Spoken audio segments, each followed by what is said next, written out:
They were asking me in Ireland. They were saying like, what are the Scots like to gig for? I went, yeah, they're grand. They're good. A little bit edgy, a little bit what, you know, and. They're grand, and they go, well, if you ask them stuff, will they answer you? Will they help you? I went, yeah, they're not too bad at that. And this is not the first gig I had at the festival here. I look down, right, there's a big guy in the front row, big Scottish guy, loads of tattoos, right?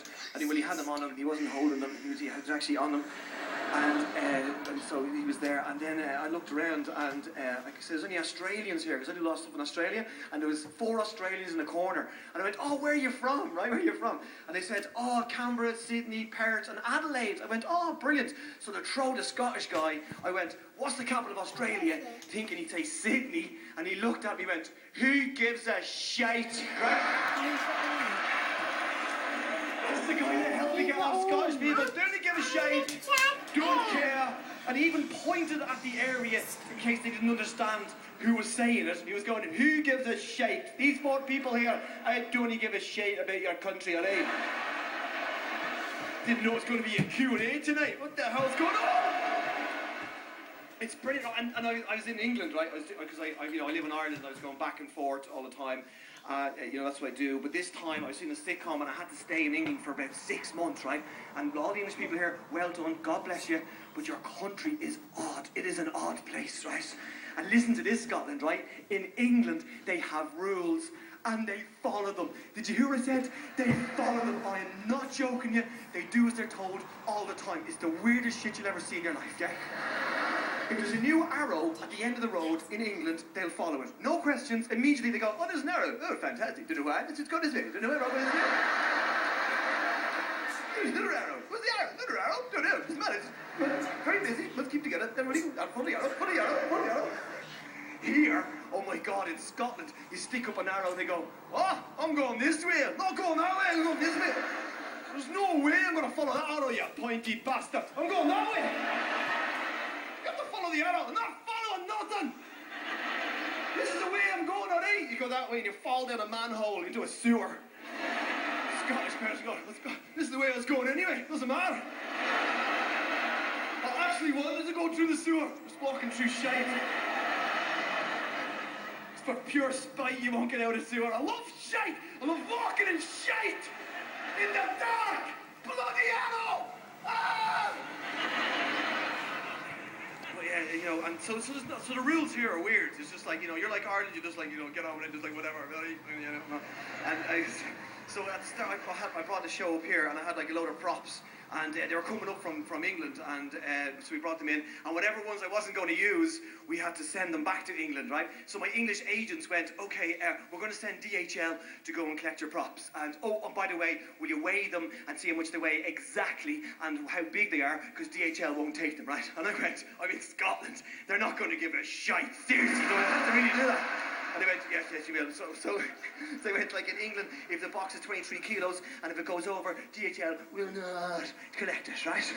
So basically, this is what happened. I'm in this house here, right? It has a little driveway, and this guy comes up, the car's not even marked, I don't know who he is, right? Just people the driveway just going, bam, bam, bam, bam, bam.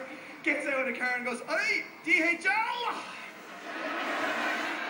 No markings on the car. I go, what's going on? There's no markings on the car. The van is knackered, right? And I said, oh, right, okay. He goes, where's the stuff? I went, oh, there it is there. Oh, but I didn't weigh it. And he goes, who gives a shite? And he just filled up the back of the car, right? And then I said, do you want the address? He goes, no, I don't. They can deal with that in the warehouse. And he pissed off. I haven't a clue where any stuff is. It's been over 3 weeks now. It still hasn't arrived.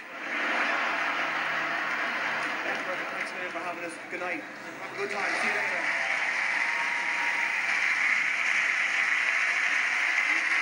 Get up for Jason Ball.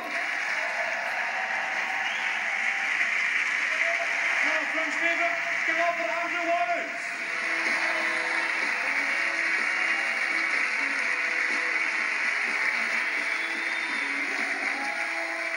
Thank you very much. Thank you. Very nice to be back in Edinburgh. I've got to train up this year for the festival for the first time. I don't know about you, I think there's nothing creepier in this world when you're in a completely empty train carriage, someone gets on and sits down right next to you. I should really stop doing it, but I'm just so lonely, that's it. mixed audience. Oh, there's couples in. Give me a cheer, couples, if you're in love.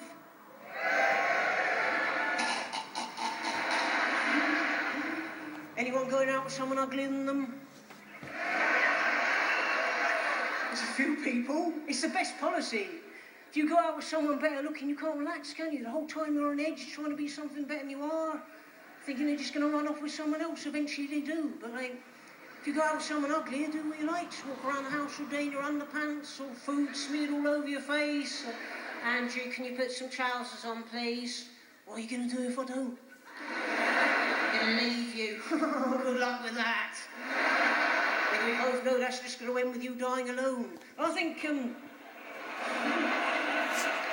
it's geographical ugliness, isn't it? In London, I'm properly ugly.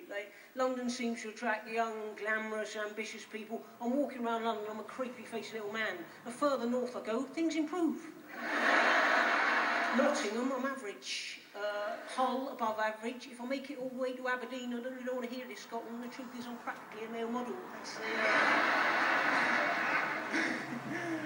I've got a friend who's blind. Every time I see him, he's got some new girlfriend with him, and they're always stunningly attractive. I think, what's the point? Where's the sense in, how selfish?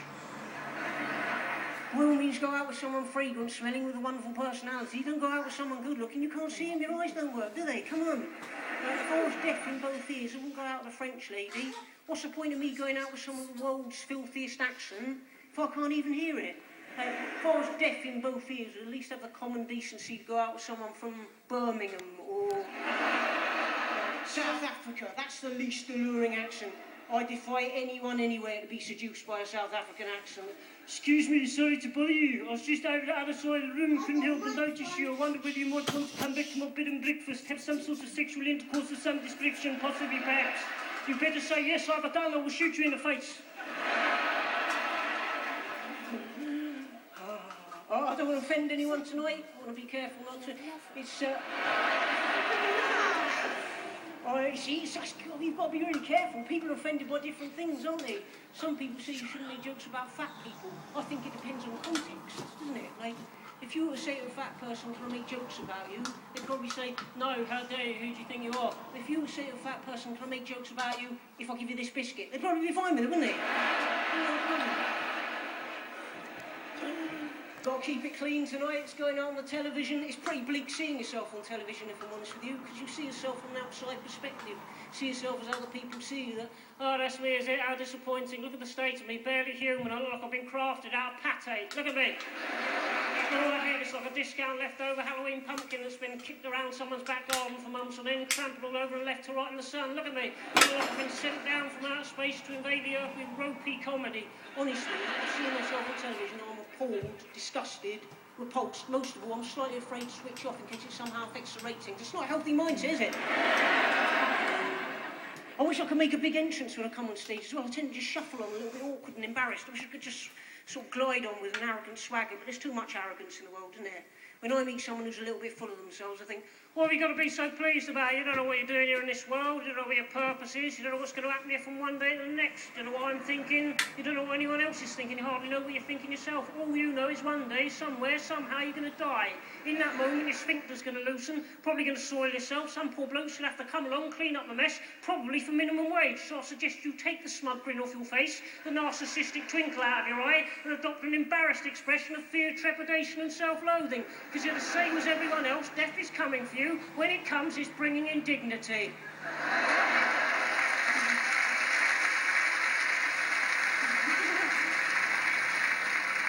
I like to think, ladies and gentlemen, once the comedy work dries up, I'm going to have a very successful career as a motivational speaker. That's the way forward for me. Next step, you've been lovely, you've got a phenomenal evening ahead of you. Have a wonderful time. Thank you. Good night.